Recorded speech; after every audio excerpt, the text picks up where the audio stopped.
ولایت کا تاج کسی کو پہناتا ہے تو وہ مصطفیٰ کی محبت کی وجہ سے پہناتا ہے۔ قل ان کنتم تحبون اللہ فاتبعونی یحببکم اللہ۔ قرآن میں اللہ فرماتا ہے اگر تم چاہتے ہو کہ اللہ کے محبوب بن جاؤ تو میرے نبی کے پیچھے چلو، میں خود تم سے محبت کروں۔ اور اس آیت کا ترجمہ اگر اشعار کے انداز میں سننا ہے تو شاعر مشرق کی زبان میں یوں سنو کہ محمد سے وفا کی، یہ جہاں چیز ہے کیا لوح و قلم کے کائنات کا اللہ تمہاری غلامی کے لیے لگا دیا جائے گا، بس شرط صرف اتنی ہے کہ نبی پاک کی غلامی میں سچے ہو جاؤ۔ آپ کو پتا ہے آج لوگ یہ ڈرے سہمے ہوئے جو موجود ہیں ان کا ڈر میں نکالنا چاہتا ہوں، حالات کا رونا روتے ایسا ہو جائے گا ویسا ہو جائے گا، کچھ نہیں ہوگا۔ یہ کائنات میرے آقا صلی اللہ علیہ وسلم کے لیے سجائی گئی ہے، جب تک مولا کریم نہیں چاہے گا ہمارا بال بیکا بھی نہیں ہوگا، کچھ نہیں ہونا ہے۔ اسلام کے متعلق مسلمانوں کے متعلق جو پروپیگنڈا ہیں یہ نئے نہیں ہیں میرے عزیزوں، کربلا کی داستانیں 1400 سال سے سنے آ رہے ہو۔ ہر دور میں یزیدی فتنے اٹھتے رہے، ہر دور میں شبیر جنم لیتے بھی رہے۔ آپ کو یہ پتہ نہیں ہوگا بغداد کو ایسے تاخت و تاراج کیا گیا تھا کہ پورے بغداد میں خون بہایا گیا تھا، اتنا کہ گھوڑے کی ٹاپ پورے مسلمانوں کے خون سے لال ہوتے تھے، اور لوگوں نے یہ سوچ لیا تھا مرکز اسلام تھا بغداد، اس کو توڑ دو سب ختم ہو جائے گا۔ لیکن کیا چنگیز نے اسلام کو ختم کر لیا؟ کیا ہلاکو نے اسلام کو ختم کر لیا؟ کیا یزید نے اسلام کو ختم کر لیا؟ کوئی ایسا ظالم و جابر جس نے تاریخ میں اپنے ظلم کی داستان لکھی ہے کیا اسلام کو ختم کر چکے؟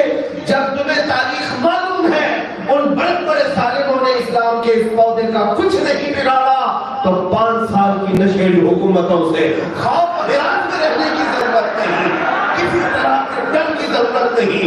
ہم یہ کہتے ہیں اسلام تیری نبض نہ ڈوبے گی حشر تک، اسلام تیری نبض نہ ڈوبے گی حشر تک، تیری رگوں میں رواں خون ہے شہریار کا۔ آپ کیوں خوف میں؟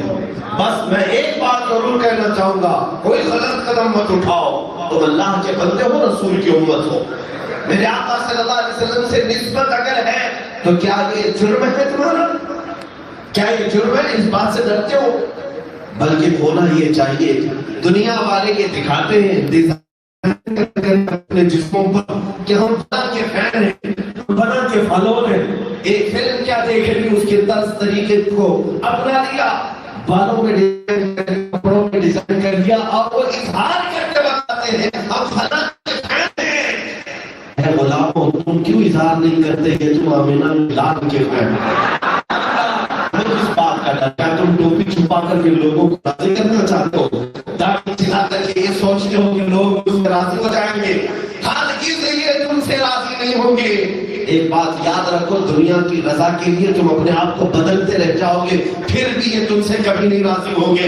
ہم جب ان لوگوں کو دیکھا ہے 40 سال سے بچارے کسی پارٹی میں اور کسی نیتا چوٹیاں اٹھانے میں اپنی زندگی سر کر چکے، لیکن آج وہ حاشیہ بردار ہے، آج ان کو کنارے پر پھینک دیا گیا ہے، اس لیے کہ یہ ایسی لیلا ہے جو روز شمار بدلتی ہے۔ آج تم اپنا مدینے کے تاجدار کے پاس دیے ہوتے، اور ایسا حیرت مند رسول ہے، دنیا میں بھی طرح نہیں چھوڑ تم دیکھو گے ایک ہاتھ میرے کندھے پر چادر کھڑی ہوگی اور چادر کھسک کھسک کر کے گر رہی ہوگی، اور میں ایک ہاتھ میں اپنی چادر سنبھالتا ہوں گا اور دوسرے ہاتھ سے اپنے امتیوں کو پکڑ پکڑ کر جنت لے جاتا ہوں۔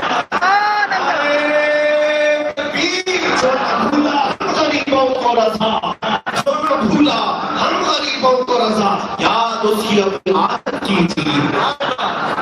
حضور پاک صلی اللہ علیہ وسلم کی غلامی میں شرم کس بات کی ہے؟ کس بات کا جھٹک، کس بات کا آر؟ بلکہ میں نے یہ محسوس کیا 1-2 سال قبل دلی کی سرزمین پر میرا جانا ہوا تھا۔ ہم نماز کے ساتھ جاتے ہیں، جہاں بھی جاتے ہیں الحمدللہ، کچھ دیکھتے ہیں، کچھ لوگ دل کے دیکھتے ہیں، ہمیں اس سے فرق نہیں پڑتا، جلو کڑو کچھ اظہار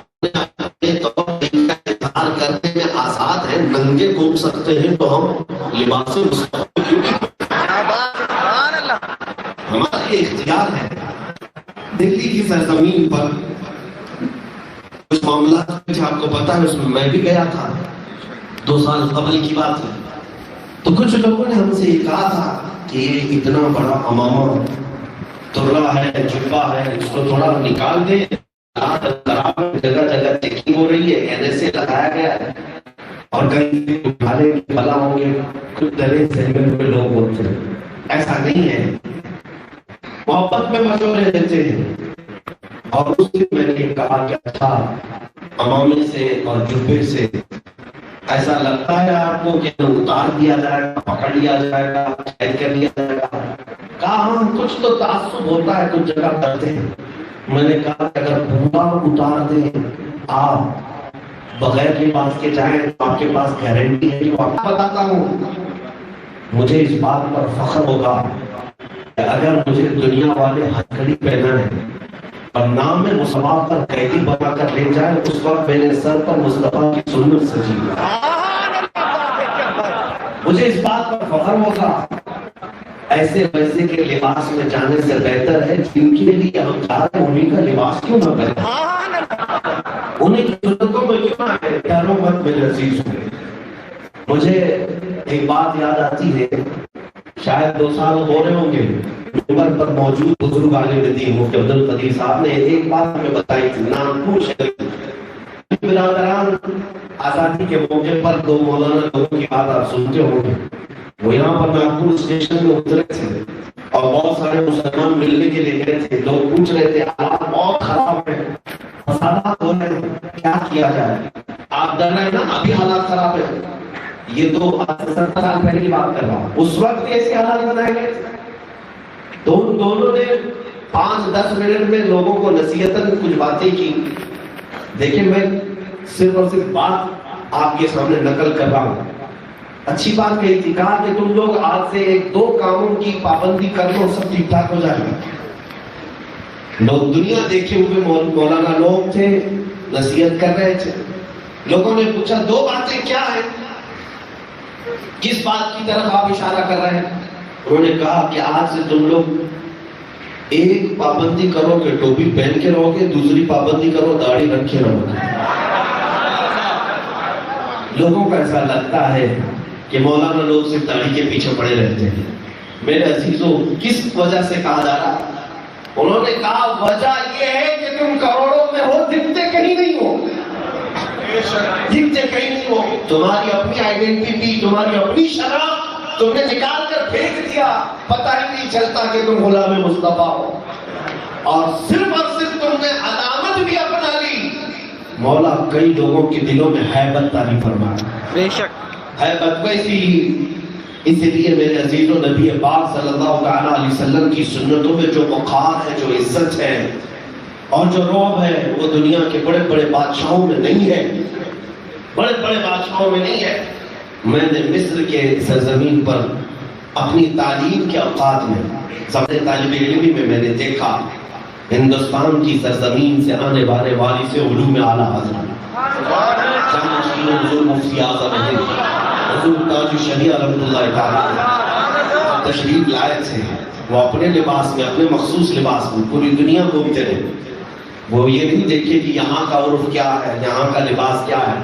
وہاں کے علماء سوٹ بوٹ بھی پہنتے ہیں، بڑے بڑے علماء ہوتے ہیں لیکن سوٹ بوٹ پہ بھی رہتے ہیں. حضرت جب تشریف لائے تھے وہ اپنے وقار کے ساتھ، اپنے امامہ کے ساتھ، لیکن جب میں خود حاضر رہا وقت کے بڑے عالم دین وہاں کے، جن کو گرینڈ امام کہا جاتا ہے، ان کے پاس اپوائنٹمنٹ لیا جاتا ہے. پوری دنیا سے آنے والے وقت ملنے کے لیے آتے ہیں تو 10 منٹ 15 منٹ یا 5 منٹ دیے جاتے ہیں. ہم وہاں پر متحرک تھے. حضرت کے آنے سے پہلے ہم بھی موعد لے کر کے آئے تھے، وقت لے کر کے آئے تھے. ہمیں 15 منٹ کا ٹائم دیا گیا تھا. جب حضرت تشریف لائے تو پہلا اتفاق ایسا تھا کہ وہ 70 سالہ شیخ اپنے مشیخہ، اپنے پارلیمنٹ سے اتر کر کے نیچے حضرت کی گاڑی پر تشریف لائے، ہاتھ پکڑ کر کے اندر لا رہے تھے، اور ہم وہ جلوہ پہلی مرتبہ دیکھ رہے تھے. کہ جو شیخ الازہر یا جو گرینڈ امام پورے عرب علماء میں، پورے عرب کنٹریز میں سب سے بڑی حیثیت رکھتا ہے، وہ ایک اعلیٰ حضرت کے شہزادے کا ہاتھ پکڑ کر لائے تو صحیح 10 منٹ کا ٹائم تھا، لیکن 1 گھنٹہ 20 منٹ تک بیٹھے رہے، حضرت سے گفتگو کرتے رہے، حضرت کے موقف کا احترام کرتے رہے۔ اس کے بعد میں نے دیکھا ہے ایک بہت بڑے شخص تھے، اس محفل کے بعد حضرت اس وقت دیکھتے نہیں تھے، کسی نے کہا آپ کے ساتھ جو گفتگو کر رہے ہیں بڑے عالم تو ہیں، بخاری کے حافظ ہیں، لیکن وہ ٹائی پہنے ہوئے ہیں۔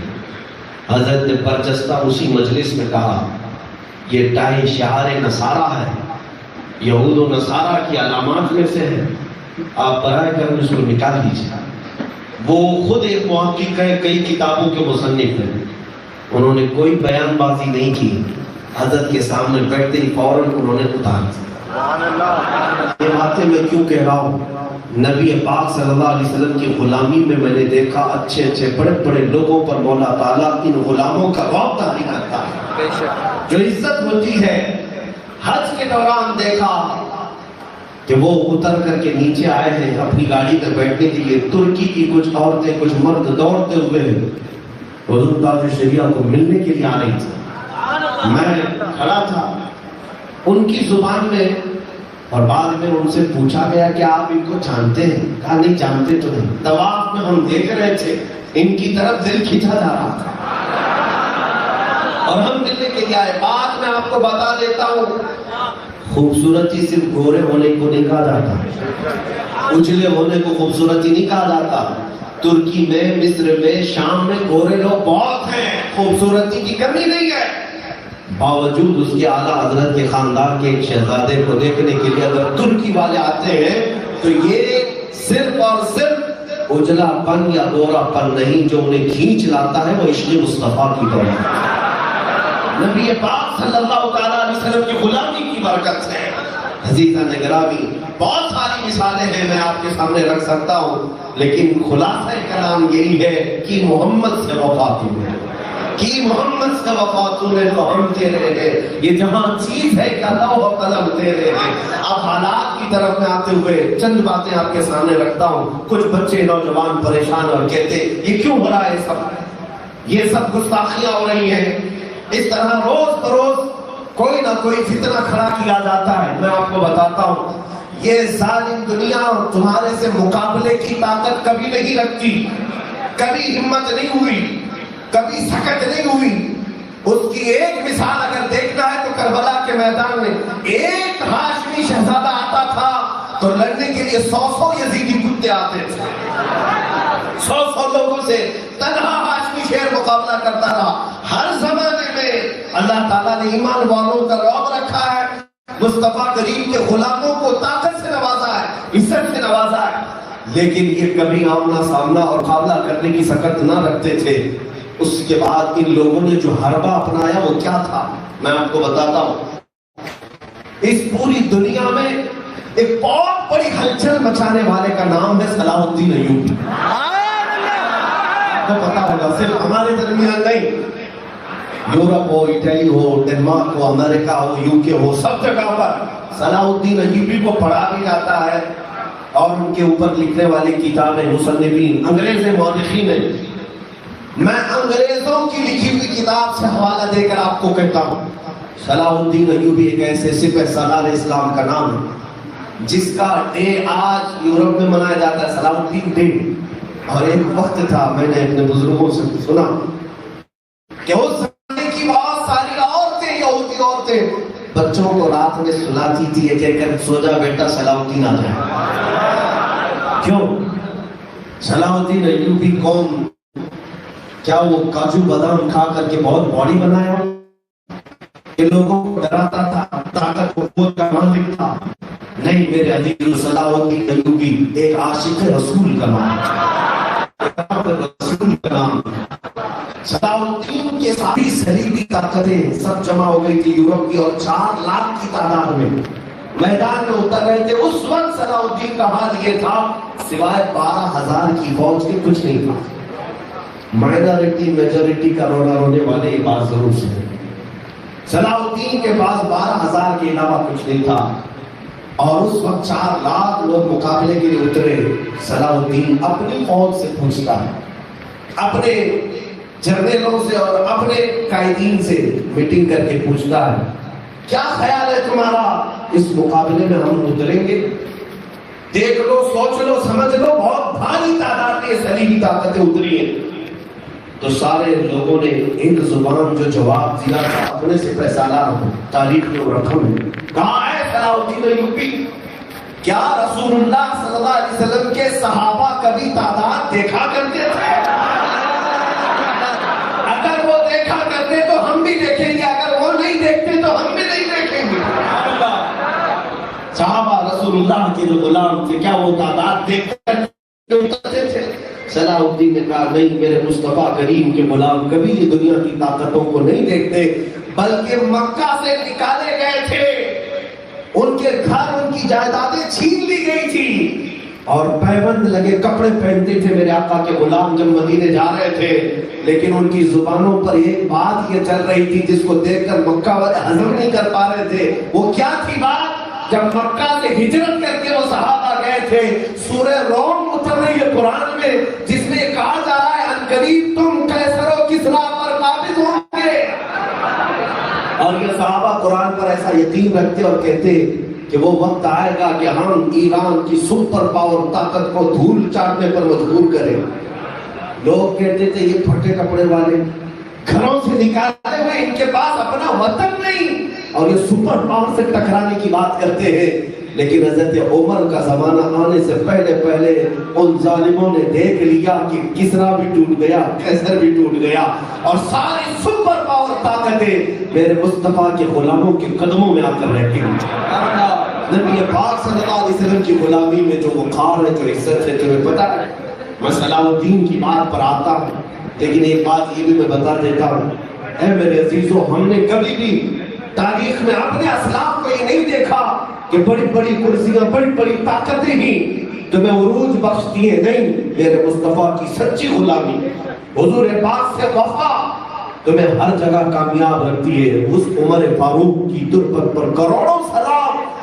جب کسریٰ بادشاہ کے دربار سے لایا ہوا مال غنیمت مدینے میں پہنچایا گیا تھا امیر المومنین کے پاس، اس مال غنیمت میں ایک قالین آیا تھا. کسریٰ بادشاہ کی کرسی جس پر رکھی جاتی تھی وہ دنیا کا سب سے مہنگا قالین تھا. اگر کوئی اس قالین پر بیٹھ جاتا تو وہ دنیا میں فخر کرتا تھا. وہ قالین بھی مال غنیمت میں مدینہ پہنچا. صحابہ نے امیر المومنین کے پاس پہنچایا کہ اس قالین کو کہاں بچھائیں. عمر ابن خطاب رضی اللہ تعالیٰ عنہ نے اس قالین کا کیا کیا؟ محراب میں بچھاتے، منبر پر لگا دے. نہیں، فرمایا مسجد نبوی کے دروازے کے باہر رکھے، ہر کوئی اپنے پیر پوچھے اور اندر آئے تاکہ دنیا کو پتہ چلے دنیا جن قالینوں پر بیٹھ کر فخر کرتی ہے وہ محمد عربی کے غلاموں کی دھول میں ہوا ہے. تکبیر،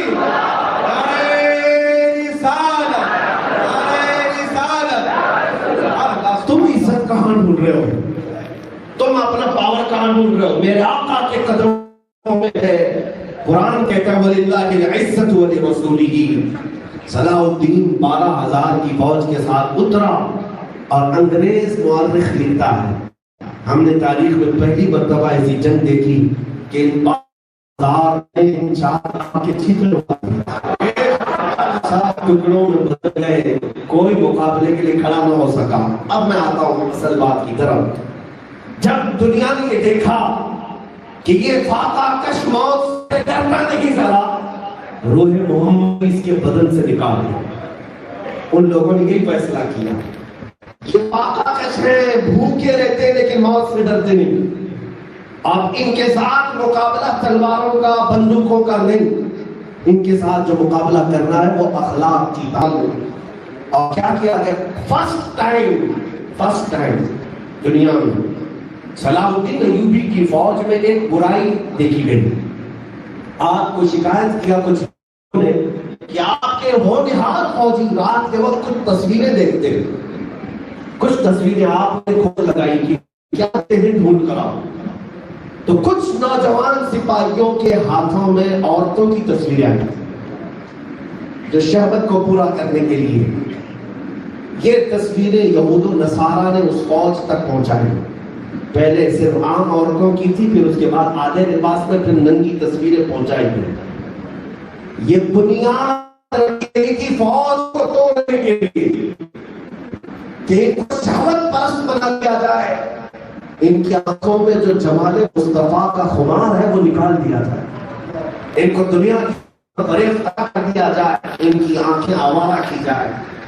اور یہ بنیاد رکھی گئی تھی، اور اس سازش کا آج نتیجہ یہ ہے کہ بیج جو انہوں نے بویا تھا آج میں بہت بڑے درد کی شکل پورنوگرافی کی شکل میں موجود ہے. یہ پورنوگرافی کیا ہے؟ گندی فلمیں، گندی اوریاں تصویریں تمہارے آج ہر موبائل تک پہنچا دی جاتی ہیں تاکہ تم تنہائی اپنی آنکھوں کو بے حیا کر لو، اخلاق کا قتل کر دو. تمہاری آنکھیں میرے مصطفیٰ کو دیکھنے کی طلب ہی نہ رکھے، تم اسی میں مصروف ہو جاؤ اور دنیا اس میں کامیاب ہوتی رہی. 2020 میں لاک ڈاؤن کے ٹائم پر میں نے ایک رپورٹ دیکھی جو انٹرنیٹ پر سرچ کرنے والے لوگ ہوتے ہیں 25 سے 30 سال تک کے لوگ یا 18 سے 25 سال کے ایوریج کے جو نوجوان، انہوں نے جو سرچ کیا تھا سرچ رپورٹ میں 90% سرچ صرف پورنوگرافی، صرف گندی تصویریں سرچ کی گئی ہیں، صرف اور صرف بے حیا فلمیں دیکھی گئی ہیں. تمہیں پتا ہے ہالی ووڈ بالی ووڈ کارٹون دنیا سے زیادہ کمائی یہ گندی فلموں کے اندر رکھی گئی ہے. یہ بہت بڑی لابی ہے، بہت بڑی انڈسٹری ہے. یہ آج میں بات کیوں کہہ رہا ہوں میرے عزیزوں؟ آتا ہوں اسی بات کی طرف. یہ بیج بو کر دیکھ چکے، اب یہ درخت بن چکا، ہر ایک کے گھر میں پہنچا دیا، ہر ایک کے ہاتھ میں پہنچا دیا. ہر نوجوان اپنے آپ کو بچانا آج بہت مشکل سمجھ رہا ہے، بہت مشکل دور آ گیا. سچ بات کہوں، افیون، کوکین، ہیروئن جو نشہ کی چیزیں ہیں یہ چھوٹ سکتی ہے، انٹرنیٹ کا نشہ چھوٹنا بہت مشکل ہے. اس کو ایڈکٹ بنا دیا گیا نوجوانوں کو. ہزاروں بچے صرف پبجی میں ہلاک ہوئے، ان کو ایڈکٹ بنایا گیا. نشہ جیسا ہوتا ہے، اور آپ کو ایسا لگ رہا ہوگا یہ نشہ کیسے ہو سکتا ہے؟ ایک دن بند کر کے دیکھو تمہارے ہاتھ پیر کانپنے لگیں گے. بند کر کے دیکھ لینا پریکٹیکلی. میں نے دیکھا ہے، لوگوں پر ایکسپیریمنٹ کیا ہے، اس لیے بتا رہا ہوں. صبح سے شام تک فیس بک نہیں دیکھا، واٹس ایپ نہیں دیکھا، انسٹاگرام نہیں دیکھا، یہ بے چین ہونے لگ جاتا ہے. کھانے کی طرف توجہ نہیں، لیکن یہ دیکھنے کی طرف توجہ زیادہ ہے. اسے ماں باپ پکارتے رہتے ہیں، اس کا کوئی احساس نہیں، لیکن وہ پہلے اپنے آئے ہوئے ان میسیجز کو دیکھے گا، چیٹ کرے گا. یہ تمام پوری دنیا نے تمہیں اس میں مصروف کر دیا. اب میں آپ کو بتاتا ہوں، 10 سال سے تمہیں اس چیز کا نشہ دیا جا رہا ہے. اب نشہ کو آزمانے کا وقت آ گیا. بات سمجھ رہے قریب؟ جن نوجوانوں نے مجھ سے سوال کیا تھا یہ حالات کیوں ایسے بنے، میں ان کا جواب دے رہا ہوں.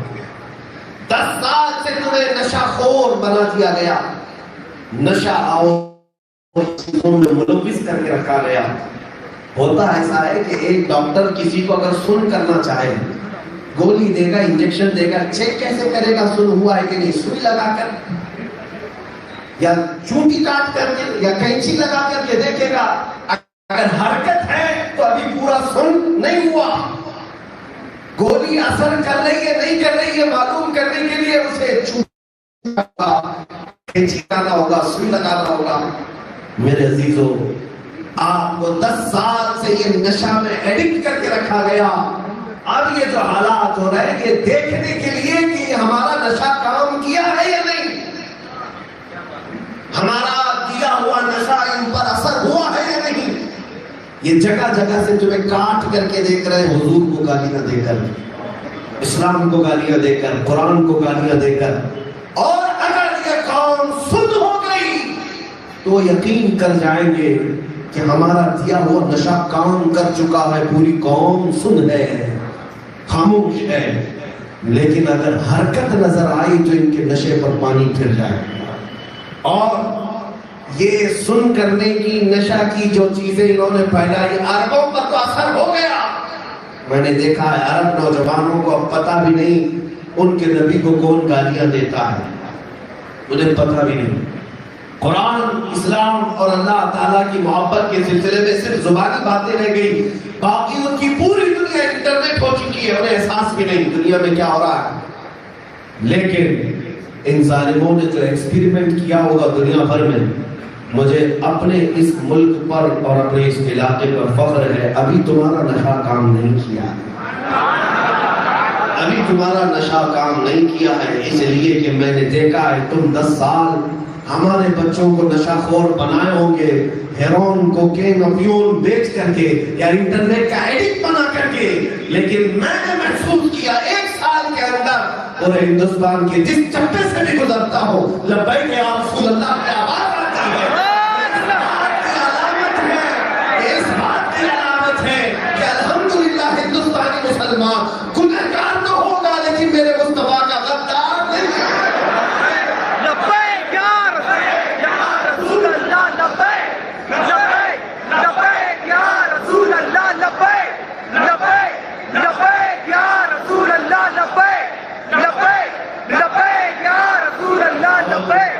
میرے عزیزو، نبی پاک صلی اللہ علیہ وسلم کی محبت کی روح نکالنے کے لیے پچھلے 100 سال سے محنت کی جا رہی ہے. بس تمہارا اتنا سا کام کرنا کہ اگر میرے مصطفیٰ کریم کا نام آ گیا تو ہر چیز چھوڑ پھر دنیا کو دیکھنا. وہ 100 سال محنت کرے، 500 سال محنت کرے، سب دھرا کا دھرا رہ جائے گا. ایک یہودی بھی بہت بڑا عالم ہے، PhD کیا ہوا ہے، اور اس نے یہ بات لکھی ہے کہ ہم نے مسلمانوں کا بغداد تباہ کیا، طرابلس تباہ کیا، لیبیا کو ختم کر دیا، مراکش ختم ہوا اور غرناطہ ٹوٹ گیا، کہاں کہاں ہم نے فسادات سب کر کے دیکھ لیے. ان کو چلا وطن کیا، ان کے بچوں کو مارا، ان کے گھروں کو نکالا، ان کی حکومتیں چھینی، سب ہو گیا. لیکن پھر یہ جمع ہو جاتے ہیں، پھر یہ جمع ہوتے ہیں. PhD میں اس نے جو ریسرچ کیا، 20 سال ریسرچ کرنے کے بعد ایک سادہ لو مسلمان سے وہ اپنی بات کر رہا تھا. اس مسلمان نے پوچھا تمہاری ریسرچ آخر بتاتی ہے کہ پھر ان کو ہزار توڑنے کے بعد کون جمع کرتا؟ ان کا تو قائد بھی نہیں ہے، ان کے پاس تو لیڈرشپ بھی نہیں ہے، ان کے پاس مضبوط کمیونٹی لیڈر بھی نہیں ہے، پھر کون جمع کرتا ہے؟ وہ ربی یہودی سر جھکا کر کہتا ہے وہ نام محمد جمع کرتا ہے. میرے مصطفیٰ کریم صلی اللہ علیہ وسلم کا نام ایسا ہے کہ پھر انہیں جمع کر دیتا ہے. سچ بتاؤں میرے عزیزوں، میں نے سال بھر میں محسوس کیا ہے ہوں گے ہمارے 1000 اختلافات، ہوں گے ہمارے 1000 جھگڑے، لیکن جب مدینے کے تاجدار کی بات آتی ہے ہر مسلمان اپنے جھگڑے پیچھے چھوڑتا ہے، آمینہ کے لال کو پہلے مقام پر دیکھتا ہے.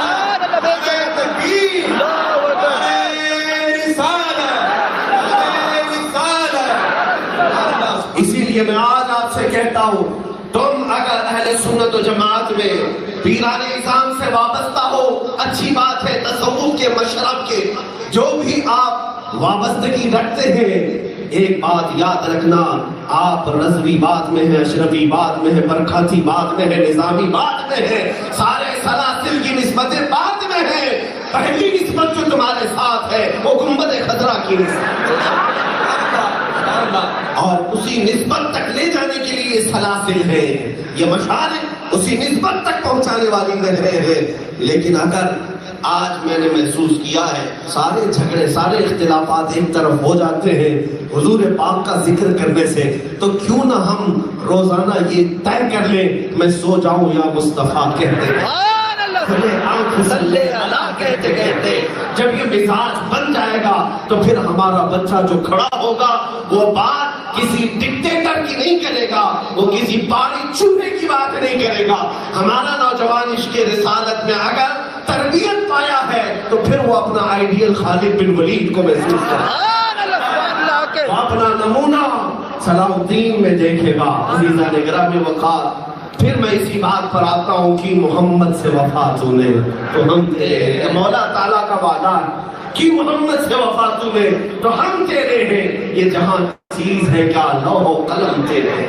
اس نبی پاک صلی اللہ تعالیٰ علیہ وسلم کی وفا کر کے دیکھو, اس نبی نے تنہا کبھی نہیں چھوڑا, بے شک بے شک کبھی نہیں چھوڑا. میرے عزیزوں, تحدیث نعمت کے لیے میں کہتا ہوں, میں نے اپنی زندگی میں, بہت مختصر سی زندگی میں, وہ حالات بھی دیکھے ہیں, بہت سارے ایسے حالات دیکھے جہاں پر پہنچنے کے بعد مجھے ایسا لگتا اب کوئی راستہ نہیں ہوگا, لیکن پھر چند ہی ثانیے کے بعد ہم ان مشکلات سے ایسے نکلتے جیسے میدے کے آٹے میں پھنسا ہوا بال آسانی سے نکلتا ہے. اور پھر ہم نے یہ دیکھا, ہر جگہ محسوس کیا, کئی علاقوں میں اور کئی جگہ پر تحقیق کے نام پر, جانچ کے نام پر, تفتیش کے نام پر جو ڈرایا دھمکایا جاتا ہے. اگر تمہارا دامن صاف ہے تو ڈر کبھی نہیں لگے گا. بے شک دامن صاف ہے تو ڈر کبھی نہیں لگے گا. ہم بات کرتے ہیں عشق مصطفیٰ کی, میرے آقا صلی اللہ علیہ وسلم کی محبت کی. سچ بتاؤ, پھر ہم یہ چوڑا دل چوڑا سینہ کر کے یہ کہہ سکتے ہیں تم کیا خاک مٹاؤ گے. ہمارا تو یہ کہنا ہے, امام زمن برادر اعلیٰ حضرت تو یہ کہتے ہیں, ہم وہاں کی سپاہیوں کے بارے میں بھی یہ کہتے ہیں, قیامت کے سپاہیوں کے بارے میں, وہاں کے سپاہیوں کے بارے میں بھی کہتے ہیں, ڈھونڈا ہی کرے صدر قیامت کے سپاہی, ڈھونڈا ہی کرے صدر قیامت کے سپاہی, وہ کس کو ملے جو تیرے دامن میں چھپا. نبی مکرم صلی اللہ علیہ وسلم سے وفا, اس لیے کہ ایک روایت یہ بتاتی ہے قیامت کے دن کچھ لوگوں پر میرے آقا پردہ ڈالے ہوں گے, کچھ کو اپنے دامن میں چھپائے ہوں گے, اور فرشتے اس کا نام لے کر ڈھونڈ رہے ہوں گے, فلاں بن فلاں کہاں ہے, کہیں دکھتا نہیں ہے, اسے ڈھونڈا جا رہا ہے. آج اس کی سزا ہو سکتی ہے, اس کا حساب ہونا ہے, لیکن برادر اعلیٰ حضرت کہتے ہیں وہ کس کو ملے جو تیرے دامن میں چھپا. کیا بات ہے. ناز کرو میرے عزیزوں میرے مصطفیٰ کی نسبت پر اور ان کی غلامی پر. آخر میں جاتے جاتے ایک بات میں عرض کر دیتا ہوں, اس نبی مکرم صلی اللہ تعالیٰ علیہ وسلم سے وفا کے لیے جتنی باتیں میں نے کی ہیں, یہ اولیاء اکرام کا یہی میسج رہا, یہی پیغام رہا. ان کے جو ہوں گے اللہ تبارک و تعالیٰ پوری کائنات میں تمہیں سرخرو رکھے گا. بے شک ان کے جو ہم غلام تھے خلق کے پیشوا, ان سے پھرے جہاں پھرا پھرائی کبھی وقار. تمہیں کیا ایسا لگتا ہے کہ میں حضور کی سنتوں پر آ جاؤں گا تو دنیا چھوڑنا پڑے گا, میری نوکری چھوٹ جائے گی, دوست احباب مجھ سے دور ہو جائیں گے؟ یہ 4 دن کی بھی دوستی نہیں ہے, یہ وہ دوست ہیں جو تمہیں قبر میں ڈال کر, مٹی ڈال کر تنہا چھوڑ کر آئے. تم پکارتے رہ جاؤ گے کہ 1 گھنٹہ میری قبر پر کوئی بیٹھ جائے, ان میں سے کوئی بیٹھنے کو تیار نہیں ہوگا, تمہارا عزیز بھائی بھی, تمہارا باپ بھی, تمہارا بیٹا بھی. لیکن تمہیں پتا ہے قبر کی تختیاں بند ہونے کے بعد ایک ذات آتی ہے میرے مصطفیٰ, روشنیاں اجالے لے کر کے آتے ہیں اور تمہاری گھبراہٹ کو دور کرتے ہیں. اسی لیے میں کہتا ہوں قبر میں جب تمہیں مصطفیٰ کریم کی روشنی کی حاجت ہے, اور قیامت کے دن تمہیں پتا ہے, حدیث سنا ہوگا نا, آدم علیہ السلام سے لے کر عیسیٰ علیہ السلام تک مخلوق گھومتی رہے گی, سارے نبی کیا کہیں گے, اذهبوا الی غیبی. اس بھرے مجمع کے اندر اگر کوئی کہتا ہے میں تمہاری سفارش کروں گا, وہ میرا آقا و مولا. حدیث سنا کہ نہیں سنا؟ جب تمہیں قبر میں اس نبی کی حاجت ہے, روشنی کی حاجت ہے, اور حشر میں بھی اس نبی کی سفارش اور شفاعت کی حاجت ہے, تو پھر بریلی کے امام کو کیوں نہیں سنتے جو پیغام دے کر گیا, آج لے ان کی پناہ, آج مدد مانگ ان سے, آج لے ان کی پناہ, آج مدد مانگ ان سے, کل نہ مانگیں گے قیامت میں اگر مانگ گیا. اور اسی وجہ سے ہم فخر بھی اس بات پر کہتے ہیں انہیں جانا, انہیں مانا, نہ رکھا غیر سے کا, للہ الحمد میں دنیا سے مسلمان گیا. عزیزان گرامی, میں یہ وعدے کے ساتھ کہتا ہوں, ہم نے جو تاریخ میں پڑھا بھی ہے, دیکھا بھی ہے, اور اپنی زندگیوں میں دیکھا, اس نبی پاک سے تنہائی میں محبت کرنے والا مجموع میں بھی سرشار رہتا ہے. اللہ کے حبیب صلی اللہ علیہ وسلم اس کو کس مقام پر پہنچاتے ہیں, ایک تاریخی بات کے ذریعے سے بات گفتگو کو میں اپنے سمیٹتا ہوں. حضرت ابو اللہ صبر قندی اپنی ایک روایت